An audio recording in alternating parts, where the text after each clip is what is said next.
Mientras atravesaba el vestíbulo, la mayoría de enfermeras y auxiliares de enfermería pronunciaron mi nombre o se acercaron. Creo que lo hicieron no porque sintieran una especial atracción a mi persona o porque apreciaran a mi padre. De hecho, todo aquel que lo conocía lo apreciaba, sino porque eran profesionales competentes y yo era el más profundo objeto de genuino deseo de prodigar buenos cuidados.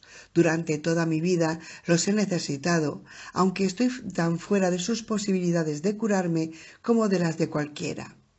Mi padre estaba en una habitación semiprivada, pero en ese momento el otro paciente no ocupaba la cama. Me detuve dudando en el umbral. Luego, con un profundo suspiro que no me dio fuerzas, entré y cerré la puerta detrás de mí. Los listones de las cortinas venecianas estaban cerrados. En el extremo de cada tiro, el luminoso blanco del marco de las ventanas irradiaba la luz anaranjada del sol, de la última media hora del día. En la cama más próxima a la entrada, mi padre era una forma oscura. Oí su débil respiración y cuando le hablé no respondió. Un electrocardiógrafo lo controlaba para no molestarle. Había silenciado la señal auditiva. El latido de su corazón se traducía en una línea de luz verde puntiaguda en un tubo de rayos catódicos. Tenía el pulso rápido y débil. Cuando lo comprobé, pasó por un breve periodo de arritmia que me asustó, antes de estabilizarse otra vez. Debajo de los cajones de la mesilla de noche había un mechero de butano y un par de velas de baya del árbol de la acera, de unos 7 centímetros de diámetro, en unas copas de cristal. El personal médico fingió no darse cuenta de la presencia de estos objetos. Puse las velas sobre la mesilla de noche. Debido a mis limitaciones, gozo de estas dispensas de las reglas del hospital. De otro modo, hubiera tenido que sentarme en la más absoluta oscuridad. Violando las reglas contra el fuego, presioné el mechero y encendí la llama de una de las mechas, luego la de la otra. Quizá mi extraña celebridad me permita otras licencias. No se puede sobreestimar el poder de la celebridad en los actuales Estados Unidos. Bajo la proyección de la temblorosa luz, el rostro de mi padre emergió de la oscuridad. Tenía los ojos cerrados y respiraba con la boca abierta. No se estaban haciendo grandes esfuerzos para mantenerlo con vida. Ningún inhalador le ayudaba a respirar. Me quité la chaqueta y la gorra instrucción secreta y las dejé en la silla dispuesta para los visitantes. Me senté junto a su lecho, en el lado más alejado de las velas, y cogí su mano con la mía. Tenía la piel fría, tan fina como el pergamino, unas manos huesudas, las uñas amarillas agrietadas como nunca lo habían estado. Se llamaba Stephen Snow y era un gran hombre. Nunca había ganado una guerra o emitido una ley. Nunca compuso una sinfonía ni escribió una novela famosa, como quiso hacer en su juventud, pero era más grande que cualquier general político, compositor o novelista premiado que nunca haya vivido.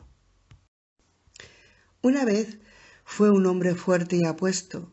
Ahora su cuerpo se había encogido y tenía el rostro gris y macilento. Parecía mucho más mayor de 56 años. El cáncer se le había extendido desde el hígado al sistema linfático y de ahí a otros órganos, hasta dejarlo completamente acribillado. En su lucha por sobrevivir, había perdido la mayor parte de sus espesos cabellos blancos. En el monitor, la línea verde empezó a hacer picos y avanzar erráticamente. La miré con temor. La mano de mi padre apretó débilmente la mía. Cuando volví a mirarlo, sus ojos azul zafiro estaban abiertos y clavados en mí, más fijos que nunca. ¿Agua?, pregunté, porque últimamente siempre estaba sediento, seco. No, estoy bien, contestó, aunque parecía tener sed, con una voz que apenas fue un murmullo. No supe qué decir. Durante toda mi vida nuestra casa había estado llena de conversación. Mi padre, mi madre y yo hablábamos de novelas, viejas películas, de las tonterías de los políticos, de poesía, música, historia, ciencia, religión, arte y de las lechuzas y ciervos voladores y mapaches y murciélagos y cangrejos de mar y otras criaturas que compartían la noche conmigo. Nuestro método iba desde los coloquios serios acerca de la condición humana al frívolo chismorreo sobre nuestros vecinos. En la familia Snow, ningún programa de ejercicio físico, fuera lo energético que fuera, se consideraba adecuado si no incluía un ejercicio diario de la lengua. Y ahora, cuanto más necesitaba abrir mi corazón a mi padre, me había quedado mudo. Sonrió como si comprendiera mi apuro y apreciara la ironía de aquella situación. Luego la sonrisa desapareció. Su rostro, fatigado y amarillento, se demacró aún más. Se había deteriorado tanto que cuando una corriente de aire agitó la llama de las velas, su rostro apenas parecía más consistente que un reflejo que flotara en la superficie de un estanque. La luz dejó de parpadear y pensé que mi padre había entrado en la agonía, pero cuando habló su voz revelaba más pesadumbre que dolor. Lo lamento, Chris, maldita sea, lo lamento. No tienes nada que lamentar, le aseguré mientras me preguntaba si estaba lúcido o hablaba a través de la confusión de la fiebre y los medicamentos.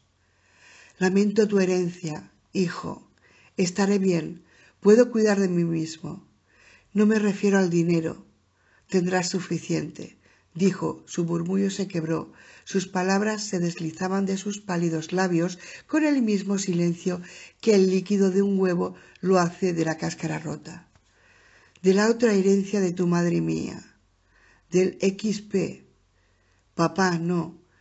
No podían saberlo. Cerró otra vez los ojos. Sus palabras eran tan finas y transparentes como la clara de un huevo crudo. Lo lamento. Me has dado la vida, dije. Su mano se había deslizado de la mía. Por un instante pensé que había muerto. El corazón se me perdió en el pecho como una piedra a través del agua. Pero el latido que marcaba la luz verde en el electrocardiógrafo se mostró que solo había perdido el conocimiento otra vez. Papá, me has dado la vida, repetí, aturdido porque no podía oírme. Mis padres eran portadores, sin saberlo, de un gen recesivo que aparece solamente en una entre 200.000 personas. La posibilidad de que dos de estas personas se conozcan, se enamoren y tengan hijos es de millones contra uno. Aun así, ambos solo pueden pasar el gen a su descendencia por una fatalidad, porque existe una oportunidad entre 4 de que esto suceda. En mi caso, mi parentela sacó el premio gordo. Tengo el Xeroderma pigmentosum, XP para abreviar, una enfermedad genética rara y frecuentemente fatal. Las víctimas del XP son extremadamente vulnerables al cáncer de piel y de ojos, hasta la más leve exposición al sol.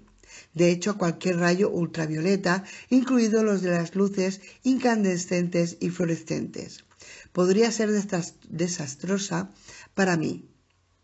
A todos los seres humanos, la luz del sol les daña el ADN, el material genético de sus células, abriendo camino al melanoma y otras enfermedades. Las personas sanas poseen un remedio natural, las enzimas que retiran los sectores dañados de los filamentos del nucleótido y los reemplazan con ADN sano.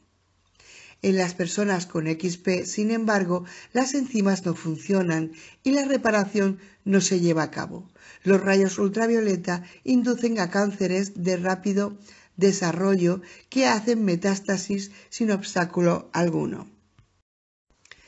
Los Estados Unidos Con una población que supera los 270 millones de individuos, albergan a más de 80.000 enanos. 90.000 de nuestros compatriotas crecen por encima de 2 metros. Nuestro país se ufana de poseer 4 millones de millonarios y 10.000 más adquirirán este feliz estatus durante este año.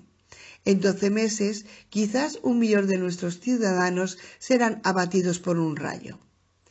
Menos de 1 millar de estadounidenses padecen XP y menos de 100 nacen con ella cada año. El número es reducido en parte porque la afección es muy rara. La causa de que esta población XP sea tan limitada se debe también al hecho de que muchos de nosotros no tuvimos mucho y no vivimos mucho.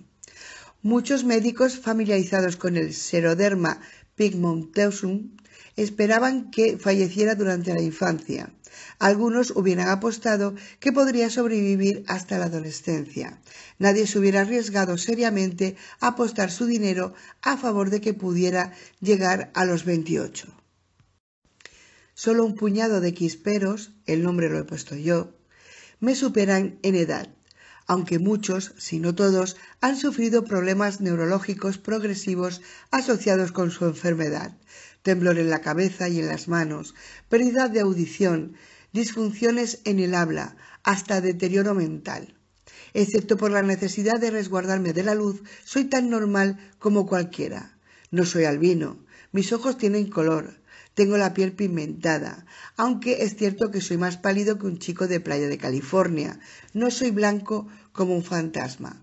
En las habitaciones iluminadas con velas y en el mundo nocturno que habito, hasta puede parecer que tengo una constitución morena. En estas condiciones, cada día que pasa es un regalo y creo que aprovecho el tiempo también y con tanta plenitud como debería. Saboreo la vida, disfruto de aquello que a otros les sorprendería o donde solo unos pocos se fijarían. En el año 23 a.C., dijo el poeta Horacio: «Disfruta del hoy, no confíes en el mañana». Yo agarro la noche y cabalgo en ella como si fuera un gran garañón negro. La mayoría de mis amigos dicen que soy la persona más feliz que conocen. Podía elegir o rechazar la felicidad, y yo la abracé. Sin estos padres, sin embargo, no hubiera podido garantizar esta elección.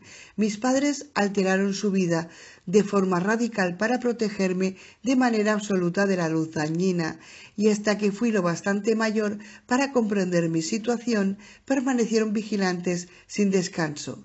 Su abnegada diligencia contribuyó, no hay ninguna duda, a mi supervivencia.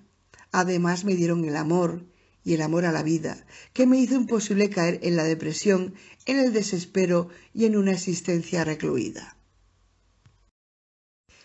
Mi madre murió de repente, aunque yo sabía que comprendía la profundidad de mis sentimientos. Hubiera querido expresárselo adecuadamente el último día de su vida. A veces, cuando salgo de noche y estoy en medio de la oscuridad en la playa, cuando el cielo está claro y la bóveda de las estrellas me hace sentir mortal e invencible al mismo tiempo, cuando el viento está sosegado y el mar está en calma, al romper la orilla, le digo a mi madre lo que significa para mí, pero no sé si me oye. Y ahora mi padre, todavía conmigo, aunque de una manera tan frágil, no me oyó decir: «Me has dado la vida». Temía que se marchara antes de que pudiera decirle todas las cosas que me había tenido la oportunidad de decirle a mi madre. Su mano seguía fría y flácida. La volví a tomar, como para anclarlo a este mundo hasta que pudiera despedirme de él. En los bordes de las persianas venecianas, los marcos y las molduras llameaban desde una naranja hasta un rojo fuego cuando el sol se reunió con el mar. Esa es la única circunstancia bajo la cual nunca veré una puesta de sol directamente. Si desarrollara un cáncer de ojos, sucumbiera a él o me quedara ciego directamente, bajaría a última hora de la tarde a la playa y me pondría frente a aquellos imperios asiáticos a donde nunca podré ir. Al filo de la noche me quitaría las gafas de sol y contemplaría la luz agonizante. Tuve que apartar la vista. El brillo de la luz me afecta a los ojos. Su efecto es tan absoluto y súbito que puedo sentir cómo me va quemando. Cuando la luz de color sangre en el borde de las persianas se transformó pura, la mano de mi padre apretó la mía. Lo miré y vi que tenía los ojos abiertos. Entonces quise decirle todo lo que guardaba en mi corazón. «Lo sé», murmuró. Como era incapaz de callarme lo que no era necesario decir, mi padre reunió una fuerza inesperada y me apretó la mano de tal manera que yo dejé de hablar. «Recuerda», dijo en medio de mi trémulo silencio. Apenas pude oírle. Me incliné sobre la cama y acerqué la oreja a sus labios, con una determinación que sonaba a la vez ira y desafío en medio. Con voz débil, su último consejo. «No tengas miedo, Chris, no tengas miedo». Luego se fue. El trazo luminoso del electrocardiógrafo dio un salto después de otro y marcó una línea plana.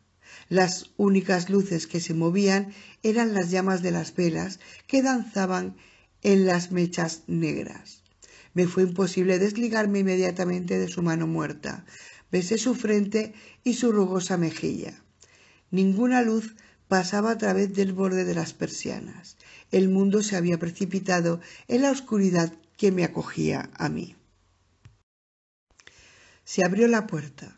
También ahora habían apagado los paneles fluorescentes más próximos a la habitación y la única luz que se filtraba en el corredor procedía de las otras habitaciones. El doctor Cleveland entró a la habitación y se acercó con expresión grave a los pies de la cama. Lo seguía Angela Ferryman, con los pasos rápidos de un aguzanieves, con las manos de los dedos afilados apoyada en el pecho. Tenía los hombros encorvados, su postura defensiva, como si la muerte de su paciente fuera para ella un quebranto físico. El aparato de EKG junto a la cama estaba equipado con un dispositivo de telemetría que enviaba los latidos del corazón de mi padre a un monitor en las dependencias de enfermería abajo en el vestíbulo. De este modo se habían enterado del momento en que se había ido. No vinieron con jeringas llenas de epinefrina o con un desfibrilador portátil que le sacudiera el corazón para que volviera a funcionar. Tal como mi padre deseaba, no se tomaron las medidas radicales. Los rasgos del doctor Cleveland no estaban hechos para ocasiones solemnes. Se parecía a un imberbe Santa Claus con ojos festivos y rotundas mejillas rosadas. Intentó una expresión de dolor y simpatía, pero únicamente consiguió parecer confundido. Sin embargo, sus sentimientos eran evidentes en el tono de su voz. «¿Estás bien, Chris?» «Aguanto». 4. Desde la habitación del hospital telefoneé a Sandy Kirk, a la funeraria Kirk, con el que mi padre había dispuesto las cosas semanas antes. De acuerdo con sus deseos, iba a ser incinerado. Llegaron 2 auxiliares, unos jóvenes con el pelo corto y un esbozo de bigote, y se llevaron el cuerpo a la sala frigorífica situada en el sótano. Me preguntaron si quería esperar abajo hasta que llegaran los de las pompas fúnebres y les dije que no. Aquello no era mi padre, solo era un cuerpo. Mi padre se había ido a otra parte. No quise levantar la sábana para ver el rostro amarillento de mi padre. No era así como quería recordarlo. Los auxiliares trasladaron el cuerpo a una camilla. Parecía conocer bien su trabajo, que debían de practicar con frecuencia, y mientras lo hacían me lanzaban miradas furtivas, como si se sintieran culpables de lo que estaban haciendo. Es posible que los que transportan a los muertos nunca se encuentren cómodos con su trabajo. Sería muy tranquilizador creerlo, que cosas como la incomodidad significaran que la gente no es tan indiferente a la muerte de los demás como a veces lo parece. Lo más probable es que esos 2 fueran simplemente unos curiosos que me miraban a hurtadillas. Después de todo, yo soy el único ciudadano de Moonlight Bay que había sido protagonista en primera plana de un artículo de la revista Time. Soy el único que vive por la noche y rehúye la luz del sol. Un vampiro, un profanador de tumbas, un loco y asqueroso pervertido. Para ser más exactos, la inmensa mayoría lo comprenden y me aprecian. Una minoría venenosa, sin embargo, son unos chismosos que creen todo lo que oyen acerca de mí y que adornan todos los chismes con la probidad satisfecha de los espectadores de un juicio a las brujas de Salem. Si aquellos dos jóvenes eran de este último tipo, debieron de sentirse chasqueados al ver que yo parecía tan normal. No vieron un rostro con la palidez de la tumba, ni unos ojos inyectados en sangre, ni unos colmillos largos, ni siquiera tenía un bocadillo de arañas y gusanos. ¡Qué decepción! Las ruedas de la camilla crujieron cuando los auxiliares salieron con el cuerpo. Una vez cerrada la puerta, seguí oyendo cómo se alejaba el chirrido, chirrido, chirrido. Solo en la habitación, a la luz de las velas, saqué el maletín de mi padre del armarito. Solo contenía las ropas que había llevado cuando entró por última vez en el hospital. En la repisa de la mesilla de noche estaba su reloj, la cartera y 4 libros de bolsillo. Los metí en la maleta. Me puse en el bolsillo el encendedor de butano y dejé allí las velas. No deseaba volver a oler a árbol de la acera nunca más. Ese aroma tenía ahora unas connotaciones intolerables para mí. Reuní las pocas pertenencias de mi padre con tal rapidez que me admiró mi autocontrol. Lo cierto es que su pérdida me había dejado atontado. Apagué las velas apretando las llamas entre el pulgar y el dedo índice y no sentí el calor o el olor de la cera chamuscada. Cuando salí al corredor con la maleta, una enfermera apagó los paneles fluorescentes del techo. Caminé directamente hacia las escaleras que antes había subido. No podía utilizar los ascensores porque las luces que tenían en el techo no se podían apagar independientemente de sus mecanismos de elevación. Durante el breve descenso desde la 3ª planta, la loción contra el sol sería suficiente protección. Sin embargo, no estaba preparado para correr el riesgo de quedarme atascado entre 2 plantas durante un largo espacio de tiempo. Sin acordarme de ponerme las gafas, bajé rápidamente las escaleras, iluminadas por una luz mortecina, y ante mi sorpresa no me detuve en la planta baja. Llevado por una sensación compulsiva que no comprendí inmediatamente, continué bajando a mayor velocidad que antes con la maleta golpeándome la pierna, hasta que llegué al sótano, a donde habían llevado a mi padre. El aturdimiento se transformó en un escalofrío, moviéndose en espiral hacia afuera desde aquel temblor helado. Me atravesaron una serie de estremecimientos. De repente me dominó la seguridad de que había sido despojado del cuerpo de mi padre sin cumplir un encargo solemne, aunque en ese momento era incapaz de recordar qué era lo que debía hacer.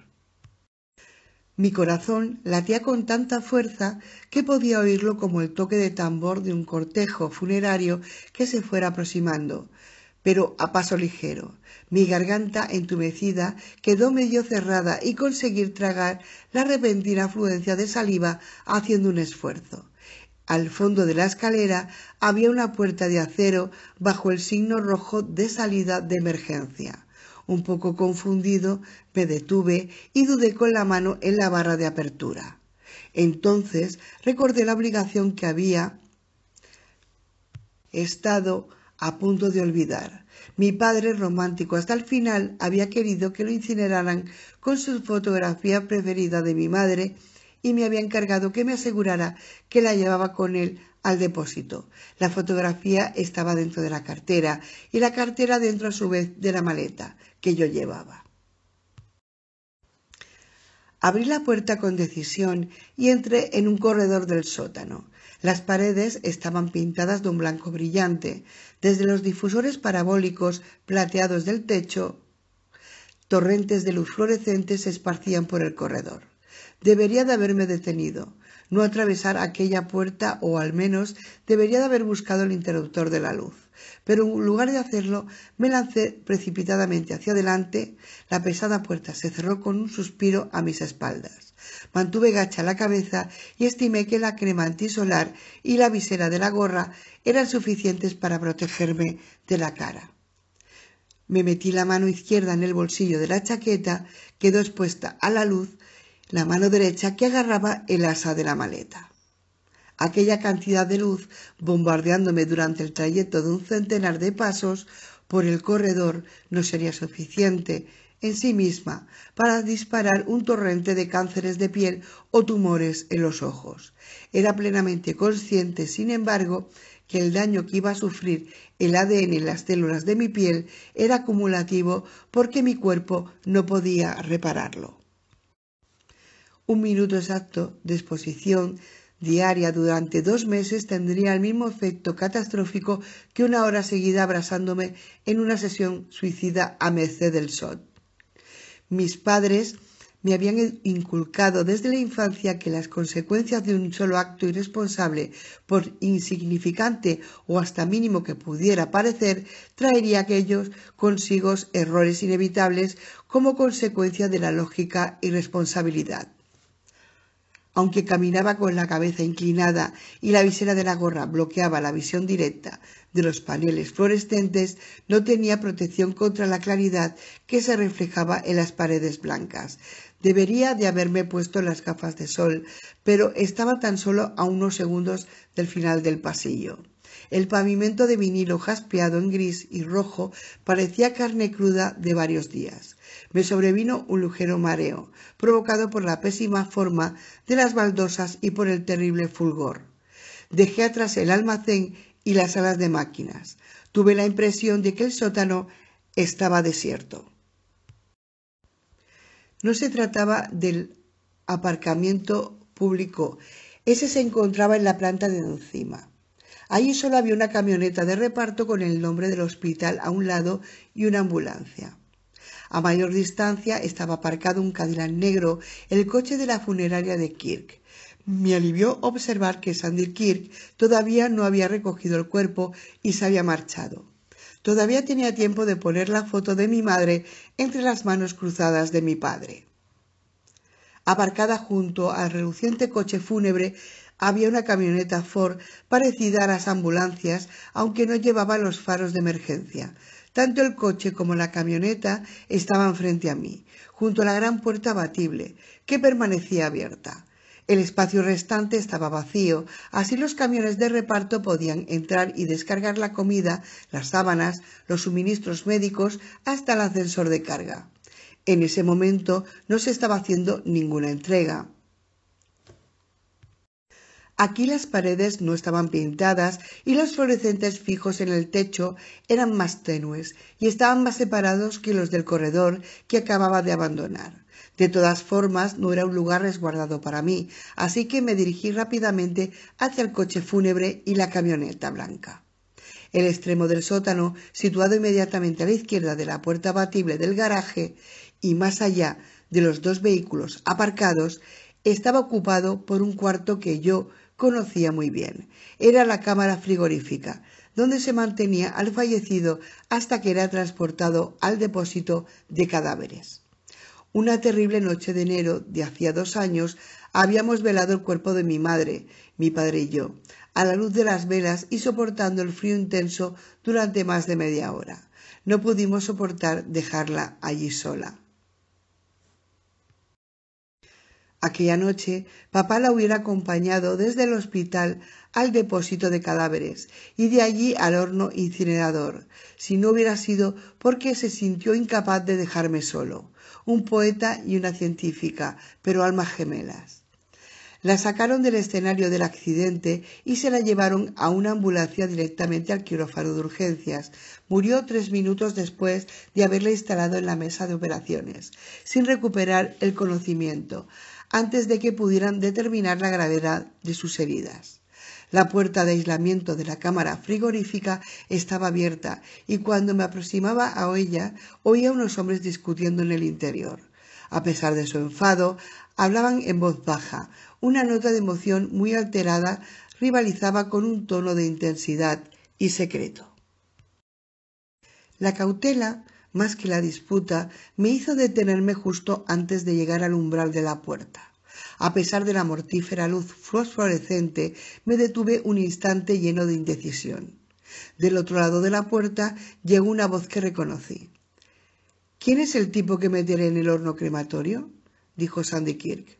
—Nadie, un vagabundo —repuso otro hombre. —Deberías de haberlo traído a mi casa y no aquí —protestó Sandy—. ¿Qué pasa si lo reconocen? Habló entonces un tercero, cuya voz reconocí como la de uno de los auxiliares que recogieron el cuerpo de mi padre de la habitación de la planta de arriba. —Por Dios, ¿podemos continuar? De repente comprendí que sería peligroso que me descubrieran y dejé la maneta contra la pared para tener libre las dos manos. Apareció un hombre en el umbral, pero no me vio porque estaba de espaldas a la puerta, empujando una camilla. El coche fúnebre estaba a 2,5 metros de distancia para no ser descubierto. Me dirigí hacia él y me agazapé en la puerta trasera por la que cargaban a los dos cadáveres. Saqué un poco la cabeza por encima del guardabarros y observé la entrada a la cámara frigorífica. El hombre que en ese momento salía de la habitación era un desconocido, próximo a la treintena, de alrededor de 1,80 m de estatura, constitución maciza, con un cuello grueso y la cabeza rapada. Llevaba zapatos de trabajo, tejanos, una camisa de franela roja y un arete con una perla. Una vez cruzó el umbral de la puerta con la camilla, la hizo girar hacia el coche funerario, que ya estaba dispuesto para hacerla entrar. Encima de la camilla había un cadáver dentro de una bolsa de plástico opaco con cierres de cremallera. Hace 2 años mi madre fue trasladada a la funeraria desde la cámara frigorífica en una bolsa similar. Sandy Kirk siguió a aquel extraño cabeza rapada hasta el garaje y sujetó la camilla con una mano. —¿Qué pasa si lo reconocen? —preguntó otra vez, bloqueando una de las ruedas con el pie izquierdo. El calvo frunció el entrecejo e irguió la cabeza. Brilló la perla que llevaba en el lóbulo de la oreja. —Ya te he dicho que era un vagabundo. Todas sus pertenencias están en su mochila. —¿De verdad? Si desaparece, ¿quién se va a dar cuenta o se va a preocupar? Sandy tenía 32 años y era tan atractivo que ni siquiera su espantosa ocupación evitaba que las mujeres lo persiguieran. Aunque era una persona encantadora y con un aspecto menos serio que muchos de los de su profesión, a mí me causaba desasosiego. Daba la sensación de que sus hermosos rasgos eran una máscara detrás de la cual no se escondía otro rostro sino un vacío, no en el sentido de que fuera un hombre diferente o con menor moralidad de la que pretendía, sino como si no fuera un hombre en absoluto. —¿Y los informes del hospital? —preguntó Sandy. —No murió aquí —respondió el calvo—. Lo recogí antes, fuera de la autopista estatal. Estaba haciendo autostop. Nunca había confesado a nadie la sensación perturbadora que me producía Sandy Kirk, ni a mis padres, ni a Bobby Halloway, ni a Sasha, ni siquiera a Orson. Son tantas las personas imprudentes que han hecho comentarios crueles a mi costa, basados en mi apariencia y mi afinidad con la noche, que soy reacio a reunirme al club de la crueldad y hablar mal de alguien sin una razón justificada.